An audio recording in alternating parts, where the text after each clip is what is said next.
Boa noite a todos, meus queridos. Que a paz do nosso querido Mestre Jesus permaneça em nossos corações. Uma vez Jesus disse-nos: onde estiverem 2 ou mais pessoas reunidas em meu nome, eu aí estarei. E Ele está no meio de nós. Então vamos nos ligando a essa espiritualidade amiga para podermos receber todas as inspirações, tudo aquilo que vai nos beneficiar no aprendizado, na troca de informações, melhorando aquilo que somos e fortalecendo-nos na possibilidade de ajudarmos aqueles que cruzam o nosso caminho, aqueles que convivem conosco, aqueles a quem amamos. Hoje é o capítulo 1 do nosso Evangelho, esse manual de instruções de vida que nós devemos ter sempre à mão, porque é dali que saem as orientações corretas para o nosso equilíbrio, para superarmos todas aquelas dificuldades que às vezes aparecem, mas que são para o nosso fortalecimento, para a nossa melhora íntima, para o nosso progresso espiritual.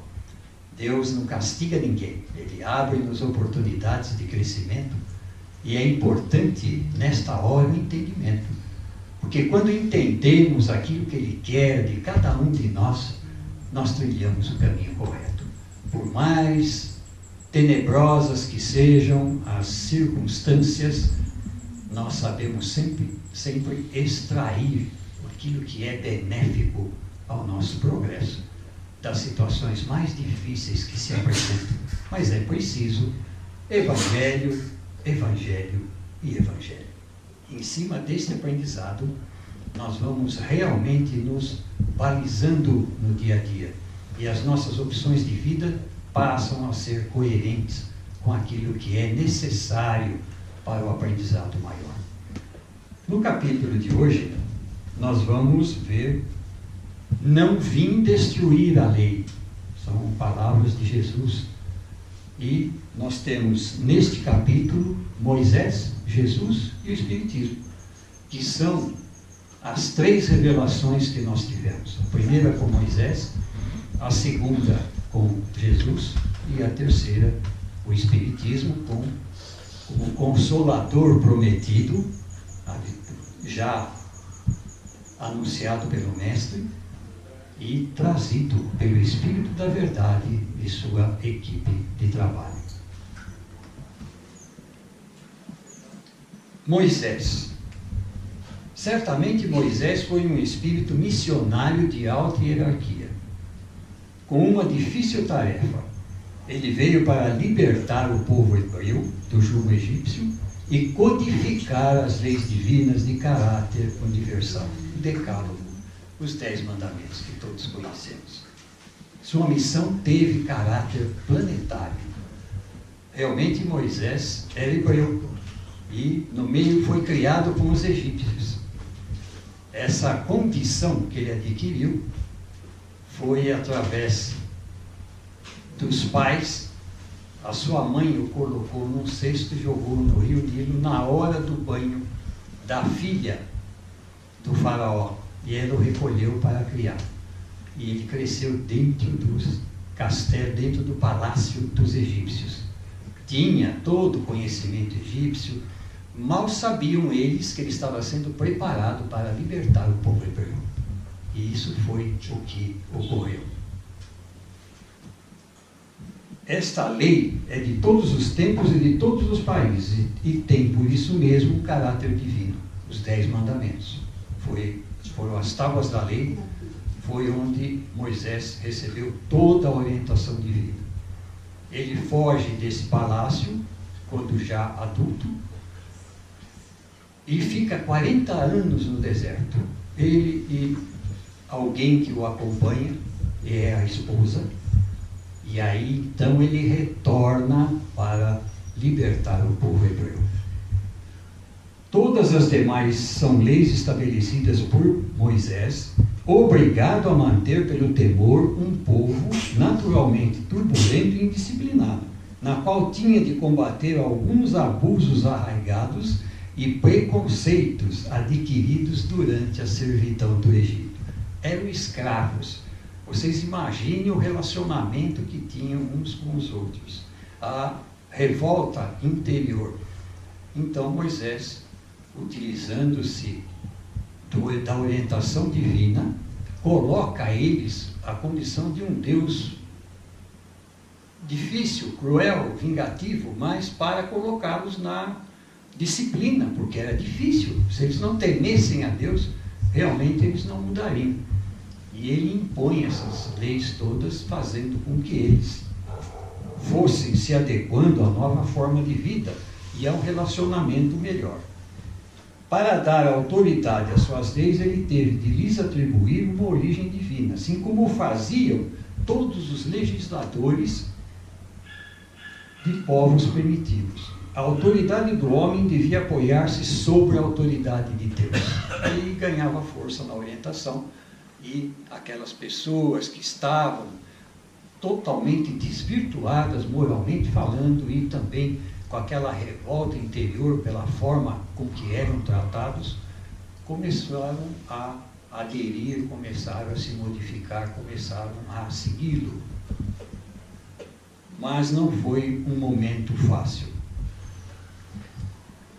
Após Moisés, essa implantação do Decálogo e de fazer com que o povo hebreu encontrasse o seu local realmente para o progresso, como civilização, ele tira-os do Egito, encontram a terra prometida e o povo passa a ter o desenvolvimento normal dentro das possibilidades que tinham. Era tudo muito difícil, tudo muito...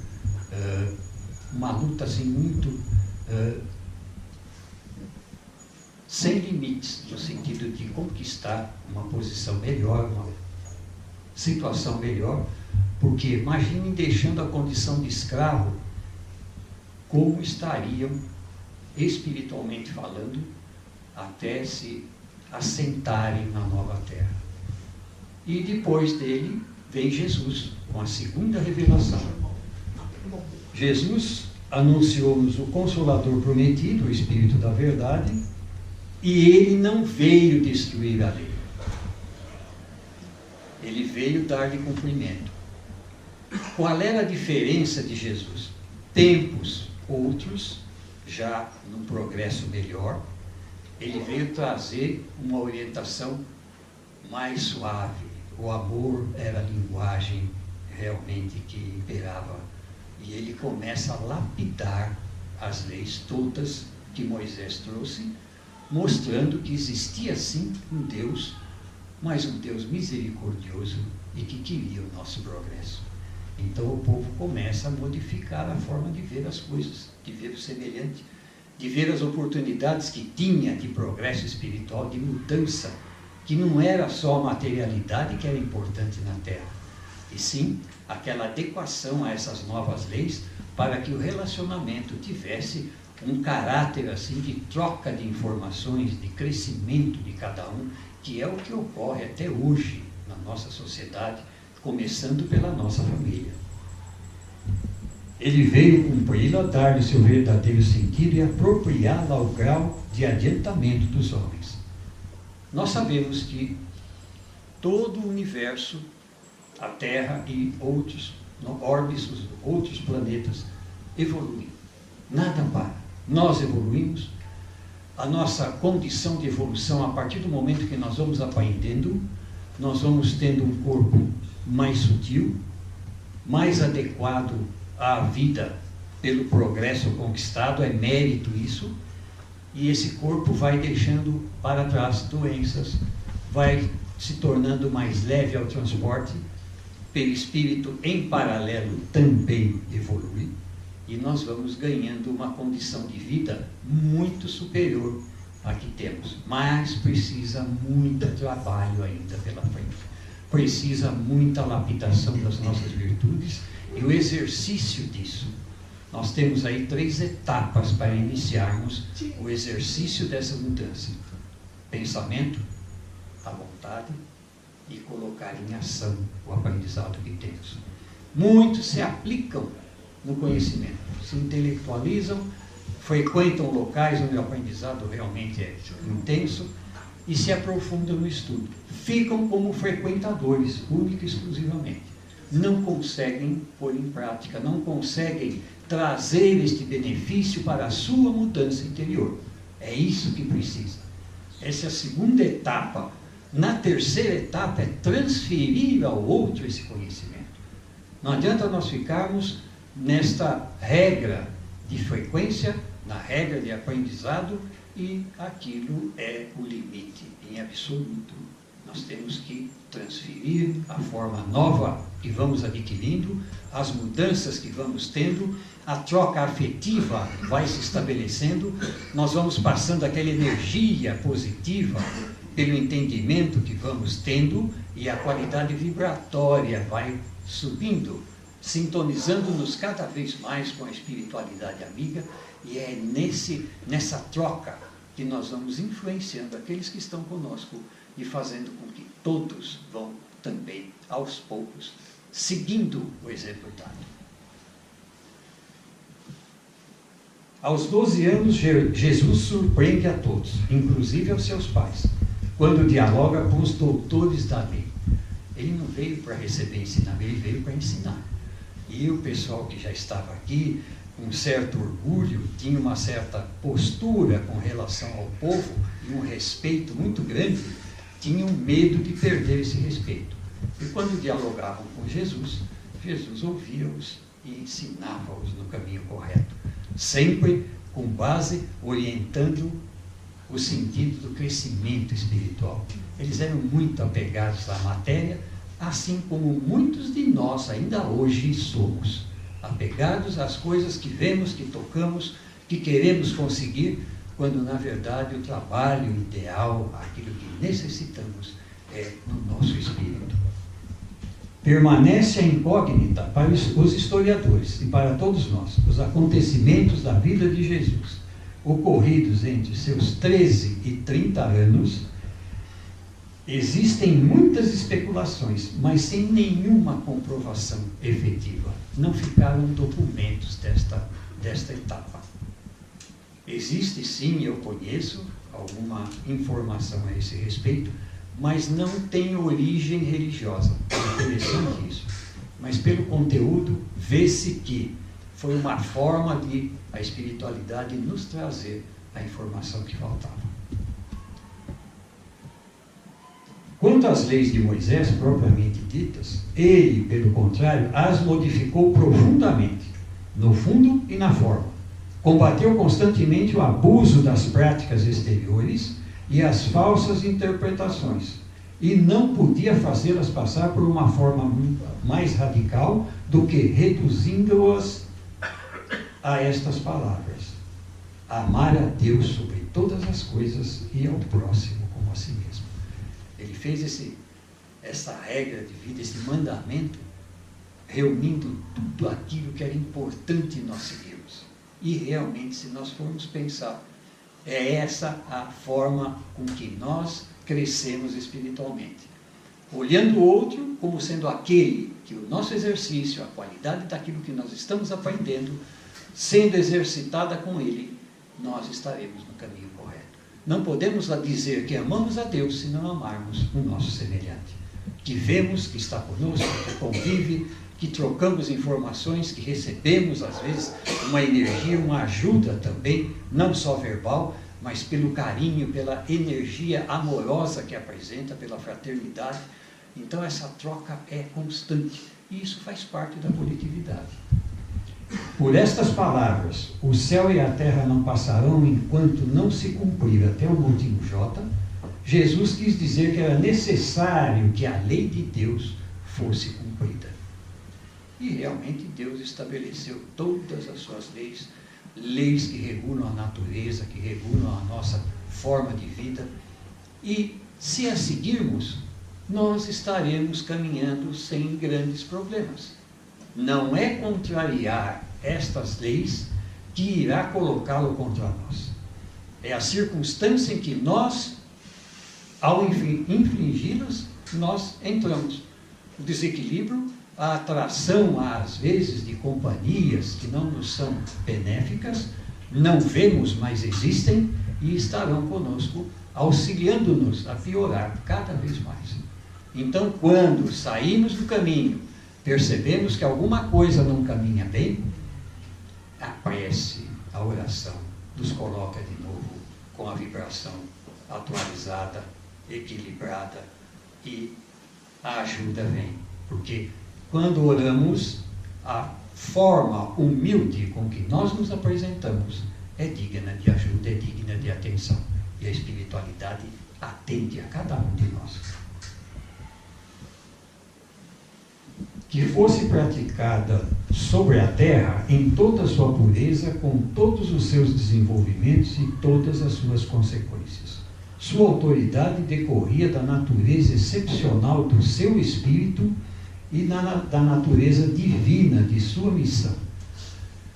Jesus teve muita coragem por tudo que passou, tudo que enfrentou, perdoou seus algozes, trouxe um exemplo de humildade incrível com a qualidade espiritual que trazia, e foi realmente realmente o nosso modelo e guia. Não foi, não. Ele está conosco, ele permanece acompanhando cada trabalhador, cada cristão dedicado, aquele que realmente muda o seu íntimo através do despertamento das suas virtudes e vai crescendo espiritualmente.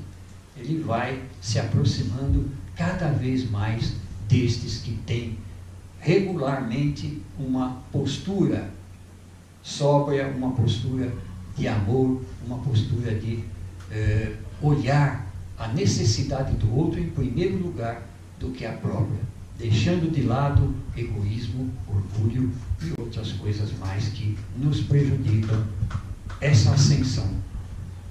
Ele veio ensinar aos homens que a verdadeira vida não está na terra, mas no reino dos céus. Ensinar-lhes o caminho que os conduz até lá, os meios de se reconciliarem com Deus e os advertir sobre a marcha das coisas futuras para o cumprimento dos destinos humanos. Meus queridos, nós sabemos que somos imortais. Eterno é só Deus, que não teve começo e não tem fim. Mas somos imortais. E reencarnamos quantas vezes forem necessárias para o nosso aprendizado, para o nosso progresso. E é importante que assim seja, para que nós possamos aprender uns com os outros e, ao mesmo tempo, nesta convivência que temos familiar, às vezes está ali alguém que nós não fomos muito felizes nas nossas opções anteriores, e Deus nos dá a oportunidade de reconciliação, de aprendermos com ele, de agirmos de forma correta, de perdoarmos os erros que foram cometidos também conosco, e nesta troca nós evoluímos mais rapidamente. O espírito que está na erraticidade, ele tem o seu livre-arbítrio respeitado e fica na sua vontade essas escolhas. Progride? Progride sim, também. Mas, porque o espírito jamais regride, mas ele pode estacionar, pode perder uma encarnação quando não bem aproveitada, quando não entendendo por que está aqui, de onde veio e para onde vai. Então é importante este conhecimento, este entendimento, para lidar melhor com os momentos mais aflitivos. Não obstante, ele não disse tudo, e sobre muitos pontos limitou-se a lançar o germe das verdades que ele mesmo declarou não poderem ser então compreendidas. Tudo tem seu tempo certo, e em determinados momentos não adianta nós queremos ensinar o outro determinadas coisas, porque ele não vai assimilar, não está ainda amadurecido espiritualmente para entendê-las, e isso vem gradativamente ao seu tempo certo. Essas ideias não podiam surgir antes de um certo grau de amadurecimento do espírito humano. A ciência devia contribuir poderosamente para o aparecimento e o desenvolvimento dessas ideias. Era preciso, pois, dar tempo à ciência para progredir. E Jesus, quando nos deixou, estava para nos deixar, avisa aos apóstolos que viria um Consolador, um novo Consolador, que traria a informação que ele trouxe, mas de uma forma muito mais inteligível, e que nós estaríamos tranquilamente recebendo todas essas orientações de fortalecimento no nosso dia a dia, já mais amadurecidos espiritualmente, já com uma compreensão maior. Muitos de nós naquela época já conviveu com todo aquele povo, participou de muita coisa que aconteceu e traz uma bagagem já própria para esse caminhar, essa nova etapa evolutiva. E aí então chega até nós o Espiritismo, com o Espírito da Verdade e sua equipe, essa codificação maravilhosa de Kardec. Que é o Espiritismo? O Espiritismo é a nova ciência que vem revelar aos homens, por meio de provas irrecusáveis, a existência e a natureza do mundo espiritual e suas relações com o mundo material. Divide-se em ciência, filosofia e religião. A religião, através do nosso Evangelho, através deste manual maravilhoso de vida. A filosofia, através do Livro dos Espíritos. E a parte da ciência, com o Livro dos Médiuns e a Gênese. Então, nós temos aí uma série de instruções a serem assimiladas, melhorando a nossa conduta, melhorando relacionamentos e entendendo de onde viemos, por que aqui estamos e para onde iremos. Ele nos mostra esse mundo não mais como sobrenatural, mas, pelo contrário, como uma das forças vivas e incessantemente atuantes na natureza, como a fonte de uma infinidade de fenômenos até então incompreendidos e, por essa razão, rejeitados para o domínio do fantástico e do maravilhoso. Quando a gente não conhece nada disso que agora frequentamos, disso que agora já ouvimos falar, disso que agora já estudamos, nós realmente ficávamos naquela situação de maravilhados com o que estávamos ouvindo e outros desacreditados, porque não, isso não é possível. Quantos ainda nos dias de hoje não acreditam na existência do Espírito, não acreditam na imortalidade da vida, não acreditam na reencarnação, que é necessária ao nosso aprendizado, ao nosso progresso espiritual. Se não existisse a reencarnação, não existiria a justiça divina. Porque alguns vêm com problemas gravíssimos desde o nascimento e outros têm sempre a sua vida já em linhas de tranquilidade, de amparo, de fraternidade, de facilidades. E como seria a justiça divina se isso não fosse igual para todos? Então há troca constante. Aqueles que agora têm muito, aparentemente, passam a ter um pouco menos. O Espiritismo é a chave que nos ajuda a tudo explicar com facilidade, da mesma maneira que disse o Cristo: eu não venho destruir a lei, mas dar-lhe cumprimento. Também diz o Espiritismo: eu não venho destruir a lei cristã, mas dar-lhe cumprimento. É a mesma forma, com um diálogo, palavras mais claras, mais objetivas, no sentido de orientar-nos no nosso dia a dia e nas circunstâncias em que nos encontramos nos tempos reais. A lei do Antigo Testamento está personificada em Moisés, a do Novo Testamento em Cristo. O Espiritismo é a terceira revelação da lei de Deus, mas não está personificado em ninguém, porque ele é o produto do ensinamento dado, não por um homem, mas pelos Espíritos, que são as vozes do céu em todas as partes da terra e por inumerável multidão de intermediários. Kardec fez a codificação, recebendo as informações em diversas partes do globo, compilou-as, organizou-as e tirou as conclusões em cima daquelas que havia realmente, dentro da lógica, a coincidência. Então, foi assim que foi aos poucos sendo confirmado tudo aquilo que existe dentro desta nossa codificação. E, meus queridos, por que deste aprendizado? Por que deste momento em que, nesta transição em que o nosso orbe se encontra, deixando a condição de planeta de expiação e de provas para a condição de regeneração, nós precisamos apresentar uma qualidade compatível com a que vai se transformar o planeta. E isso só mudando a nós mesmos. Ninguém muda o outro. Nós temos no despertamento das nossas virtudes o exercício da caridade, a linguagem do amor com o companheiro, o respeito ao outro, ao próximo, amando-o acima de tudo e sem preconceitos, sem realmente barreiras que possam nos aproximar daquele que precisa.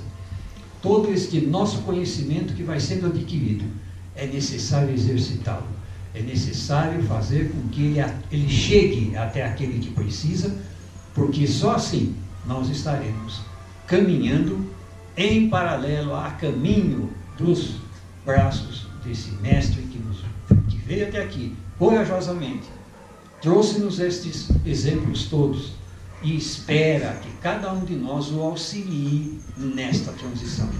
Sozinho ninguém faz nada. O mestre mesmo, quando aqui esteve com uma equipe não só de encarnados, mas uma equipe espiritual muito grande, onde o auxiliava em tudo que precisavam fazer. E conta com cada um de nós agora nesta modificação, usando a nossa maturidade, o nosso conhecimento, para podermos ser aqueles que irão auxiliá-lo nesta transição. Queridos, é difícil para cada um de nós. O maior inimigo de cada um de nós somos nós mesmos, não existe outro. Porque nós custamos a entender as coisas, custamos a perceber que deveríamos tratar o outro como gostaríamos de ser tratado. Nem sempre isso acontece. E esperamos, às vezes, uma gratidão grande daquele que ajudamos, quando, na verdade, cada um faz a sua parte. Nós fazemos a nossa, independente daquilo que possamos receber em troca. E o amor é a linguagem universal. É para ganharmos um orbe melhor, para ganharmos uma condição de vida superior, somente pondo em prática estes conhecimentos.